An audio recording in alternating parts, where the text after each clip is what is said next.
after a retrofit from R22 to an alternative refrigerant, why did the system start to leak after some time?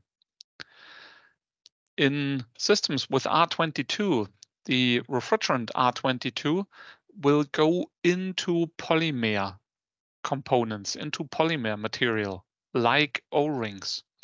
These O-rings then get a little bit bigger because there is the R22 in that polymer material, but the polymer becomes slightly more brittle.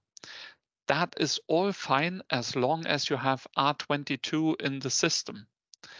But now you take the R22 out during a retrofit and put another refrigerant in. What happens after that retrofit?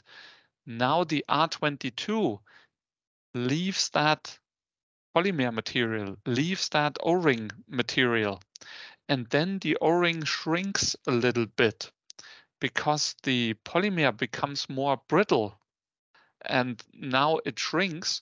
There is going to be a leak. It can no longer really seal that valve, and that's where you see the leak.